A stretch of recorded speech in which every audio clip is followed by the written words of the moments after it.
Welcome back to Bushwick Famous, a critical podcast about the music industry. I'm Steph. I'm Jan. And today we are going to be talking about, I can't think of an interesting way to put this because copyright law makes it sound supremely boring, but I hope it won't be.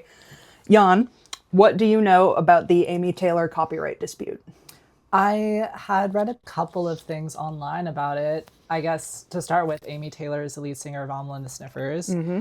And she did a photo shoot in LA, I think. I can't remember the photographer's name. Correct that it was LA. From what I had read and remember. Also, bad photographer solidarity. I'm not so good. Sorry. It's okay, it'll come up a lot, her name, so. Great.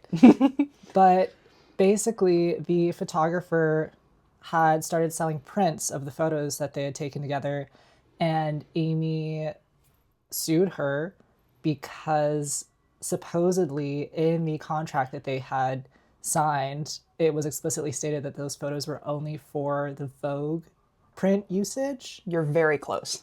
So that's all I know. Okay. So we are going to, you're wrong, but you're very close. I tried. Well, which is good, because otherwise it would be a much harder lead in if you just got everything right. That's fair. The long and short of it is that there is an extended legal kerfuffle between Amy Taylor, as you say, the front woman of the Australian pub rock / punk rock band Amla and the Sniffers, and Jamie Nelson, a primarily fashion photographer, art director type person. She shoots a lot for Playboy. She has like a very distinctive aesthetic. I actually like her work a lot. I found out in researching this, she photographed Megan Thee Stallion's album cover for Traumazine. Oh, cool. Yeah, so I'm actually going to show you some of her work here so you can get a little bit of a feel for it, maybe use some words to describe it to our listeners. Okay. This is her editorial makeup stuff. It's very vibrant, very in your face. Yeah, very LA. It's very like sunny in a way. It is very LA. Honestly, a lot of the other photos that I've seen of hers in light of this whole dispute were like much more, I don't want to say vulgar because that I feel like has a negative association. She shoots for but Playboy it's not, a lot. Yes, She has exactly. a lot of sex. Yeah. She's also a very beautiful woman herself, and she is in some of her Absolutely. photos, her social media content, yada yada. It's very, very cool. Very in your face. Yeah, cool photography. Yeah. I think it's fair to say. Oh, I love this glitter one. So something that I found interesting on her website is her website has tabs for beauty, photography, fashion photography, and celebrity work, which includes Megan Thee Stallion, like I said, Gwen Stefani, Halsey, Paris Hilton, yada yada. She seems to work specifically with Drew Barrymore and Lily Allen a lot. Huh. And then I clicked onto her fine art tab. So Jan, can you tell me what you see in that screenshot there? In that screenshot, I see... I believe that's Amy. Oh, probably, maybe. I might be wrong about that. But it's 3 elements: fine art prints, fine art merch, and then fine art blog, which I assume is where Jamie kind of talks about her process and photography. So what's going on in the fine art merch photograph there? And the fine art merch photograph is a t-shirt with the text, "I got sued by a punk." Which is a stretch. I think describing Amy as a punk at this point might be a bit of a stretch, but continue. I mean, sure, we can And then debate on that what's later. But the third element there? the third element is in her fine art blog section is a poster that says Jamie Nelson fights for artists' rights in the copyright lawsuit of 2026. So that's a little bit of what Jamie's got going on here. The legal dispute here centers copyright and ownership of images, and for the record, it is still ongoing, but we will get to that. Here is the saga, how it all started. Back in 2024, Amla and the Sniffers manager Simone Ubaldi, put a pin in her name because it will come back, and it's very funny when it does, reached out to Jamie Nelson, the photographer, to photograph the band for their latest album, Cartoon Darkness. This shoot did not happen because, according to the court filings that Amy Taylor's side filed, it was expressly communicated to Nelson that the band did not want her to use their name, image, or likeness to promote her own business. This would include things like posting photos on social media or even on your professional website, like a portfolio website, because you would be using them to solicit business and to get people to buy your services. So they just want like a no use, basically, which you kind of made a face at. That's not super usual, right? I mean, honestly, is. Okay, and at like that higher level? Yeah, just from my experience from the label side, this is not something we have personally done, but we're starting to delve into those conversations. We have like a broader legal team at the moment, and generally on a work for hire basis, photographers don't hold any copyright at all for the photos that they take when it comes to any sort of album promotion usage or album artwork. So the label and the artist have full control, full rights, and a lot of the times they'll even limit the photographer's usage on their portfolio. Okay, so this is usual. It's not unusual. Okay. See, and my perspective, not being as much of an industry person as you are because I'm a screen printer, is that on like the much more amateur level, you're kind of trading a lot of the time. Exactly. And it's like, I'll take this photo of you, I'll use it to promote, you'll use it to promote. No one gets paid because we're kind of doing favors for each other, basically. And that's where I'm coming from when I think of this. That is obviously, there's no money involved in that. There is not even really celebrity involved in that, right? So it's like, that's kind of, you know, that's the punk side of things, basically. Yeah, so they wanted what you were saying. And name, image, and likeness, as I'm sure you are aware, Jan, is a specific legal concept that is abbreviated as NIL, which you can in fact sue people over misusing. NIL includes things that can identify you like your name, nickname, image in photos or videos, voice, catchphrase, or signature move. Which I think might be like an NFL thing, like a touchdown dance or something. Right. I don't know. So Nelson wouldn't agree to these terms that she couldn't use it at all. So this shoot never happened. The album shoot did not happen. But this appears to have sort of opened the door for their further business dealings later, and an unspecified number of months later, Nelson, the photographer, reaches out to Taylor, the singer, to ask if she wants to do a photo shoot for Vogue Portugal with her. Amy Taylor's camp claims in court documents that this was with the express intention that the resulting images would be published exclusively in the July 2025 issue of Vogue Portugal. If this express intention was expressed, it was done so verbally. Because this is where you were wrong about your summary. There is no contract. As far as I'm aware, there are no written communications. That is crazy. Well, trust me, we'll get there. But Okay. yes, yeah. So if this happened, it was done verbally, which legally is basically nothing. I genuinely don't know how these people are too dumb to not get this in writing for a Vogue shoot. But that appears to be what has happened. So before we go further on that, here's what the resulting shoot looks like. If you want to, again, throw some words out there. Very, very cool. Very cool. Again, love Nelson's photography. Yeah, it's all front and center Amy. A lot of in-your-face shots of quite literally Amy's face. Yeah. Lot of words like cunt and Vogue. And there's an ass Sniffers shot, written above her butt. and her just doing a bunch of really wacky, cool stuff. Being a cool, sexy, wacky rock chick. Being real punk. Very well. Be nice.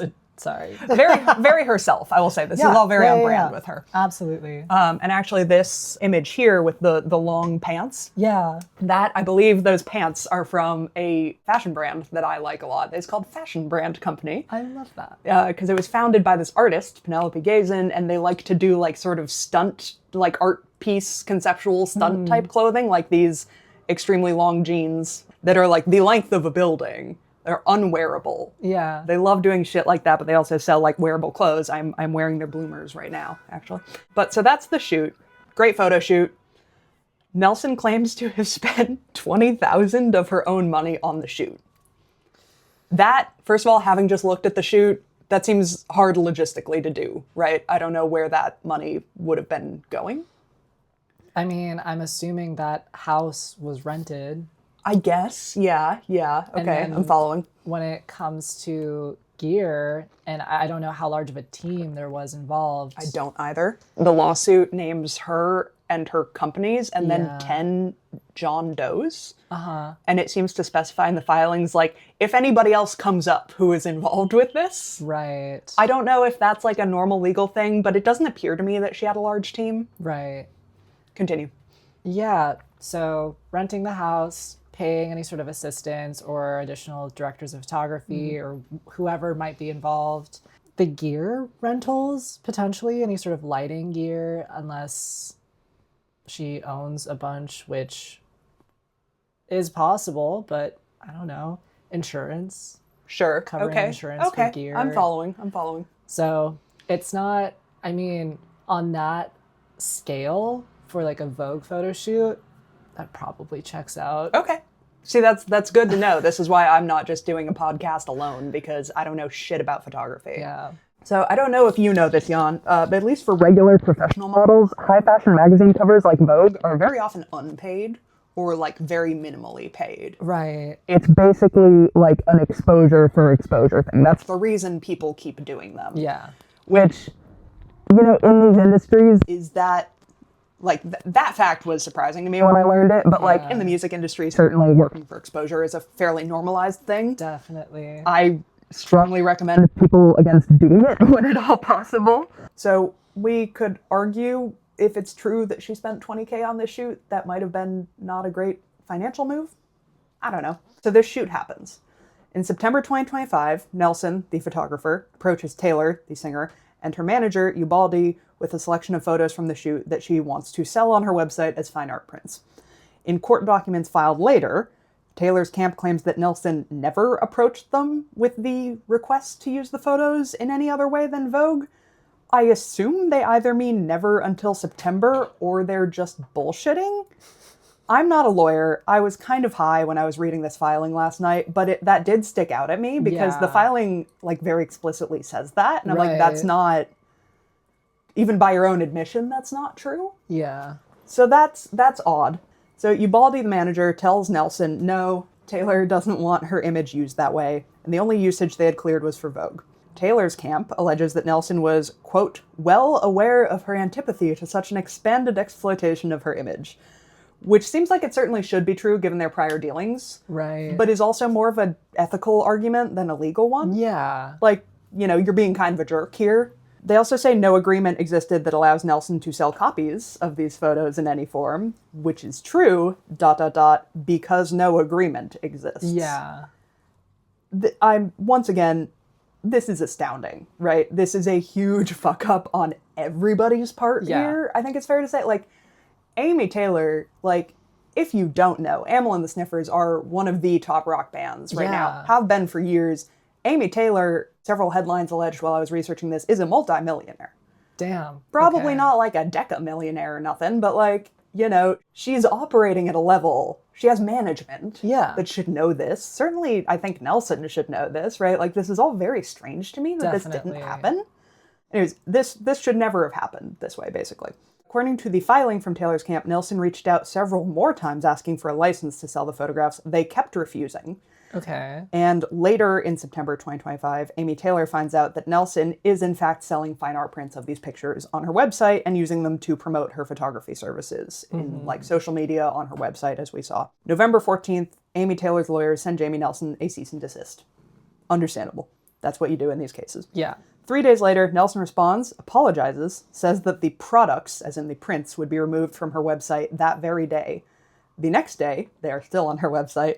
Lawyers ring her back up and are like, dude, not only like are the prints still up, but you also have to remove the photos that are promoting your services. Yeah. Like, these are the same issue, basically. Nelson says she will not do that. Taylor's side alleged earlier that like having them up at all after Taylor refusing multiple times was basically retaliatory. And, you know, upon reading this, like, I do see where they're coming from with that, certainly. Yeah. Like, again, even if it's legal, it's kind of douchey. And it seems to not be super legal. I will jump in here and say I went to visual art school. As I said, I'm a screen printer, so I work sort of tangential to graphic design, and I know the tiniest bit about how copyright might work with that. Yeah. In that field, it's fairly common to have a carve-out that allows the artist to use their work on a portfolio website or in social media. It's fascinating to know that that is not the case in music photography. I think it's on case-by-case basis, for sure. And it's also on a level basis, I'm sure, Absolutely. Like, I was not aware that that was it was the case to that extent of, like, no usage in portfolio or promotion up until very recently, where we have expanded and started working with, like, a legal team. Your label has? Yes. Okay. So I didn't know it was a thing until very recently. Okay. See, that's good to know, too. December 22nd, Amy Taylor files suit in California against Nelson, civil suit, And she's claiming three things. One, that this is false association in violation of the Lanham Act. This is the idea that you cannot take a photo of me and use my name, image, likeness to falsely make it look like I endorse a product that I do not. Two, statutory misappropriation of publicity, which is a violation of the California Civil Code, so that's state. And that's basically the same thing as the Lanham Act, but it expressly allows me to sue for damages to my reputation from you doing this. And three, common law misappropriation of name or likeness, which is, again, basically just the same idea. I actually found a definition of it that I thought was kind of fun, and it reads as such: name of plaintiff claims that name of defendant violated his, her non-binary pronoun, right to privacy, publicity, privacy and publicity by misappropriating his, her non-binary pronoun, name, likeness, identity. To establish this claim, name of plaintiff must prove all of the following, and I will drop the legal jargon here, that the defendant used the plaintiff's name, likeness, identity, that the plaintiff did not consent to this use, that the defendant gained a commercial benefit or some other advantage by doing this, that the plaintiff was harmed reputationally, financially, anything like that, and that the conduct of the defendant was a substantial factor in causing plaintiff's harm. So you can't use my likeness in this way. Here's where it starts to get slightly more confusing. More than the legal jargon, I hope this remains mildly interesting. In a February 3rd article in Rolling Stone Australia, Nelson, the photographer, says her work was used without permission after one of the images from the shoot was shared publicly by a third party linked to Taylor, the singer. So now the photographer is claiming that her copyright was violated by Taylor, her team. Rolling Stone claims that is, after that, Taylor filed the civil action suit. I genuinely don't know what happened here, other than that these are very messy people who should know better. Sometime between Taylor's civil suit being filed on December 22nd and this article on February 3rd, Nelson, the photographer, files a restraining order petition against Amy Taylor. Wow. Not only Amy Taylor, by the way, Amy, the band, the manager, everyone. I have known some people who needed to get restraining orders. This feels silly. Right. Unless Amy was beating down your door, being like, I'm gonna tear those negatives out of your hands, you skanky bitch. That's restraining order conduct. Yeah. This seems kind of silly. The court seems to have agreed with me because they did not grant her this restraining order, but they did schedule a hearing about it for the 13th of February, which was my business's 3rd birthday party. Cute. But it appears to have gone nowhere. Which, yeah. Then, February 18th, Nelson files an anti-SLAPP motion. If you haven't heard of this before, SLAPP, 2 Ps, is short for strategic lawsuits against public participation, and they are typically used by rich assholes against journalists who are reporting on their rich assholery, or sometimes regular people just speaking out about it. Without anti-SLAPP statutes, people with the money to do so can tie up poorer people in litigation for decades, even if they don't have a legitimate claim, and basically force the hand of the poorer person because lawyers are fucking expensive. Yeah. So if you're filing an anti-SLAPP motion, you are claiming that this is happening and it involves speech that is a matter of public concern.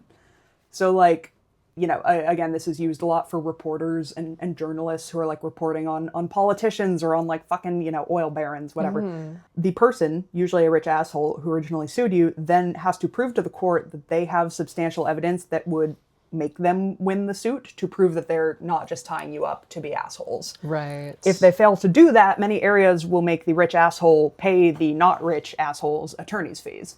So this is a good thing that these exist. John Oliver has done a good episode on them, if anyone cares to learn more, because he gets hit with these all the time because he talks about rich assholes. Yeah. And that episode on it ended in a big musical number with singing squirrels, so I do actually highly recommend it. Okay. Yeah, my king of making boring things interesting.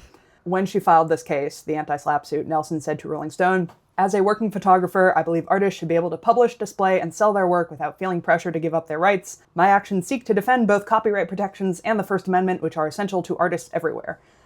So she's making a big kind of crusade out of this. She also said that her copyright infringement case is now against the band, not just Taylor. I don't know what would have happened to change that.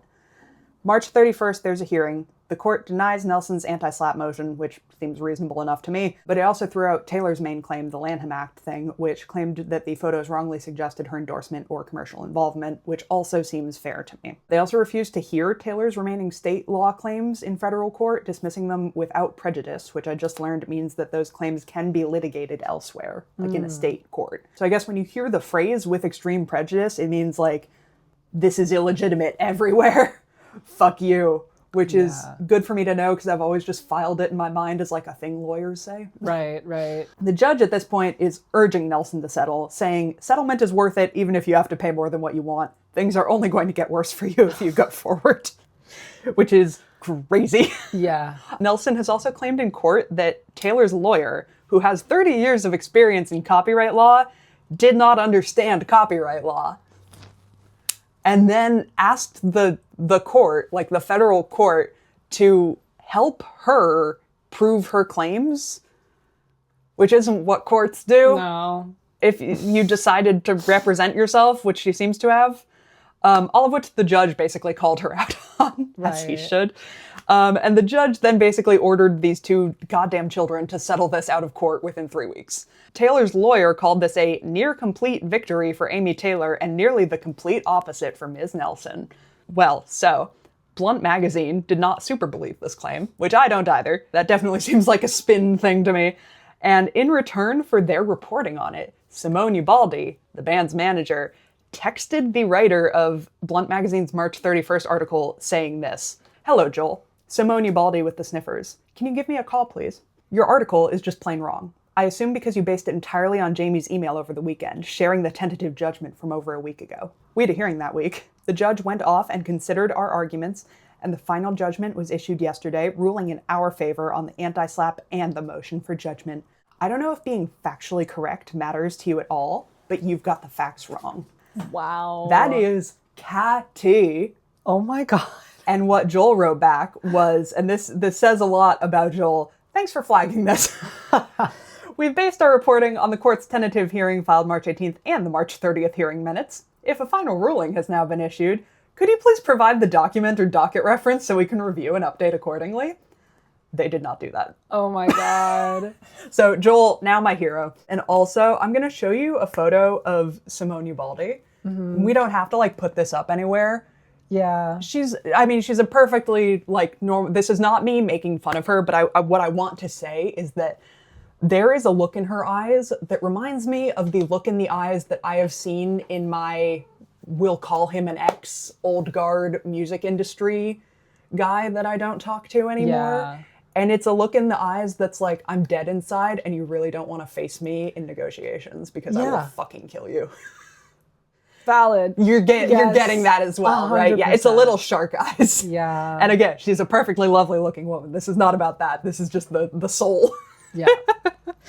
Yeah, so Blunt did not receive a response for the request, like, can you show us that this is actually happening? The same claims that this was a total victory were then posted repeatedly across social media accounts that appeared to be from Amy's camp, accompanied by strong criticism of Blunt's coverage, including allegations that the publication was smearing the band and acting as a mouthpiece for the photographer. These people are children. Like, what is this? This is all, I'm just pulling this from the Blunt article about this now because I find it very funny. Blunt had reviewed the court's tentative ruling and has now viewed the full March 30th hearing transcript. At that hearing, the judge made it clear there has been no final ruling, stating that he had stayed the final ruling and that the tentative outcome would basically be the same. Right. In other words, nothing has been decided yet. Instead, the judge confirmed a split position. Nelson's anti-SLAPP motion was denied, yes, meaning that her attempt to shut the case down early failed. However, Taylor's main federal claim, which argued that the photos falsely suggested her endorsement, was thrown out in its current form. The court gave her an opportunity to, like, change that claim. I don't know what that would entail. I can see a world where you could be like, showing me in these photos implies that I, like, am endorsing this woman's photography business or something. I guess, I don't know. Rather than declaring a winner, the court repeatedly pushed both sides towards settlement, directing them to mediation ahead of the next hearing. The exchange in court also revealed how far apart the two sides are on the value of the case. Taylor's lawyer pointed to her work with major fashion brands and suggested the images could be worth millions. Nelson didn't hesitate to push back. "My photography is worth millions of dollars as well," she said. For a punk musician and a photographer representing herself, both sides seemed more than happy to talk up how cashed up they are. Good work, Blunt. I enjoyed that. May 11th, mediation fails. Unsurprising. They have a June 1st deadline for Taylor's team to file an amended complaint on the Lanham Act thing. I don't know, why they decided to let that back in, but again, whatever. Nelson's copyright infringement counterclaim is still ongoing. We are recording this on May 31st. It probably won't be out for 2 weeks or so. This is still ongoing. Probably will be for a couple months. Here's where it is at time of writing, per Blunt, because now I like them. Amy Taylor sought $36,066 in legal fees from the photographer. The court awarded her $9,145.08. Okay. I don't know why 8 cents. The fee award relates to Jamie Nelson's unsuccessful restraining order application, which, yeah, that makes sense, probably. Yeah. Not the separate federal dispute over the photographs. Mediation between the parties has already failed, with the broader photo dispute still ongoing. Nelson's camp is naturally calling the result a win. Taylor's camp can also point out that the court still awarded fees, which pretty much sums up this entire dispute. Mediation has already failed. The federal case remains unresolved. More hearings are scheduled. Jan, I wanted to talk about this as a lead-in to a discussion of how copyright law works in the industry, which it sort of is, but only for this fairly specific situation of photographer, musician. Music copyright is its own thing that I expect one day you will be telling me about, because I don't know how it works. And licensing and publishing is obviously a big thing within the industry. It's how a lot of people make the majority of their money. Yeah. So it's a big thing in the industry. You know more about it than me, so we're going to leave that to you. But, the visual arts, they're my area. The bigger insight on the industry that we can take from this is that these people are children. They're all children. And everyone is stupid, which is something I say not as an insult to any particular person in this case, but as a life philosophy of if you walk around assuming most people are stupid about most things most of the time, including yourself, you will rarely be disappointed. And sometimes you'll be pleasantly surprised. Which, this is all why we have contracts. Which is the other main takeaway here, right? Again, it is astounding that people at this level did not bother to hash this out beforehand. I'm really confused. Who dropped this fucking ball, man? Ubaldi was involved from the beginning. Exactly. It's not like this is a handshake deal Taylor made with her friend. It's so confusing, to the point where I'm was there a contract that someone burned? What's going on? Mm-hmm. And a bit on, the copyright law that they're fighting about now, and this is all straight from the government.gov websites, who I love and respect. First, copyright protects original works of authorship. This includes photographs. A work is original if it is independently created and is sufficiently creative. So this is already a gray area, right? Right. Creativity in photography can be found in a variety of ways and reflects the photographer's artistic choices like the angle and position of subjects in the photograph, lighting, and timing. As the copyright owner, if you are the copyright owner, you have the right to make, sell, or otherwise distribute copies, adapt the work, and publicly display your work. This seems to be the extent to which Jamie Nelson understands copyright law here, or that's the argument that she's making. To be fair to her, I think that's the extent to which most people understand copyright law, if not more than the average person. Generally, the author and initial copyright owner of a photograph is the person who shoots or takes the photo. Thank you, government, for putting scare quotes around that. One limited exception to this rule is when a photograph is created as a work made for hire, as you were saying. A work made for hire occurs when a photographer creates works as part of their scope of employment, like you in your 9 to 5 at Sacred Bones, or when there is an express agreement between a photographer and commissioning party to create a work for a specific statute-identified purpose. If the photographs were created as works made for hire, the employer or commissioning party is considered the author and owns the copyright to the images rather than the photographer. So that's what would have been happening if Nelson had gone through with shooting for Cartoon Darkness. I think it might have made more sense if Vogue Portugal was treated as the commissioning party here, but they seem to be completely staying out of this. Right. Which I assume they have very expensive lawyers in their ear being like, don't you fucking dare. We're not doing this. And also, there was no money involved, right? So would that keep you from being a commissioning party legally? I don't know. It certainly would semantically, I would think. Like, Sure. we're going to take a quiz here real quick, Jan, and you're going to tell me if you think this could apply to this photo shoot. Okay. Question 1, was the work created by an employee? If it was work for hire... No, this photo shoot. The no. Vogue Portugal one. No. Is there a written agreement between the commissioning party and the creator of the work? No. No. Apparently. Apparently not. And we've ended the quiz. This work is not a work made for hire. This quiz has like 6 or 7 questions. Wow. But like, this is a legal quiz. This is like the legal quiz. This is like on a website from people who know what they're doing. And it's a very simple metric, frankly. People with their shit more together would probably have had a model release form that would protect you against suits like this, protect the photographer and the model. Mm-hmm. It also could probably have been hammered out in like a general contract. Like, because again, this shit doesn't really need to be complicated. My understanding is that in New York, any written communication can be used in litigation like this. I don't know if that's the same for California, so maybe they were like texting about this or something and it's just not admissible. But my understanding is that here, if we're emailing and I'm like, hey, Jan, can you come do a photo shoot for my company? I'll pay you $100 or whatever. That also, again, my understanding is that sort of already implies a copyright transfer to me because you are creating it for hire. Right. And unless we hammer out some further details explicitly, like it's going to default to what the previous is on this, you know? There's some stuff I found for models specifically to like protect their image. This I found interesting. In the context of modeling, when you pose for a photograph, both you as the model and the photographer may hold copyright interests in the image. I didn't know that. I'm not a model. You can also assert something called your moral rights, which allow you to control how your likeness is used and to prevent distortion of your image. I assume this would be similar to the name, image, likeness thing that Taylor is claiming here. As a model, you may not hold copyright to the photographs taken unless specified in your agreement with the photographer. However, you do retain rights to your likeness. And this is sort of, obviously, you know, Amy Taylor is not a professional model, but this is sort of the heart of the whole thing, right? It's like, it does the copyright belong to the person who took the photo or to the person whose image and to a certain arguable extent celebrity is responsible for making the photo what it is. Mm-hmm. It's a tricky question. I'm not a lawyer. This case isn't settled. The takeaway is write a fucking contract. Oh Absolutely. My God. Like, genuinely not insane. to beat a dead horse here, but Jesus Christ, people.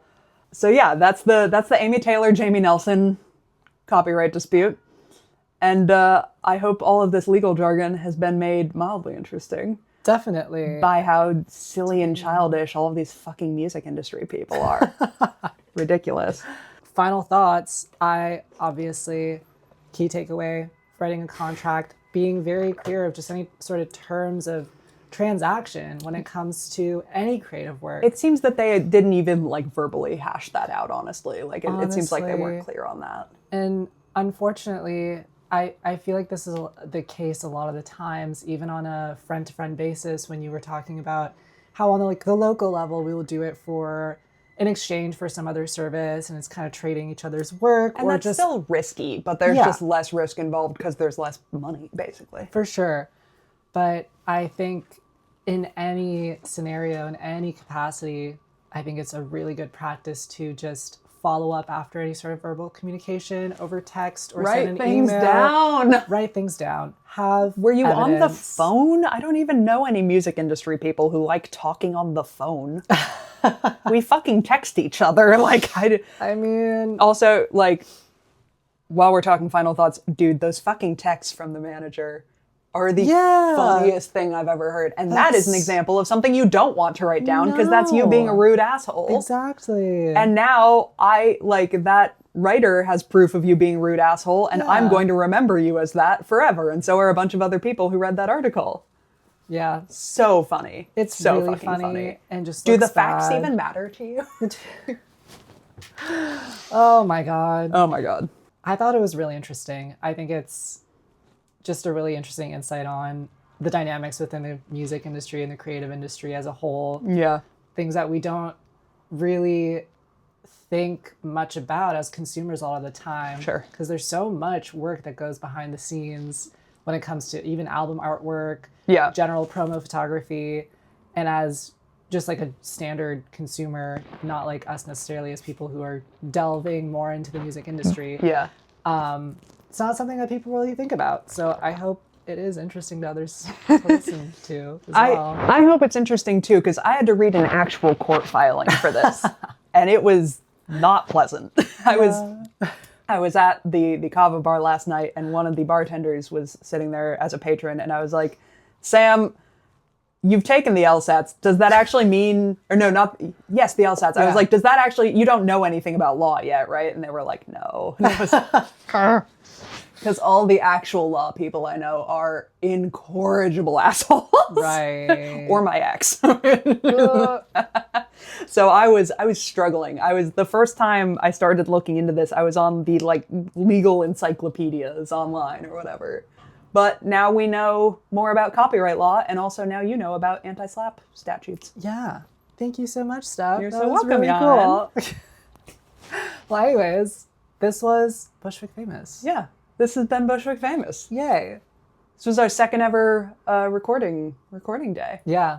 So thank you for tuning in. Yeah, thanks for watching. We need to work on our sign off. We do. Anyways, bye.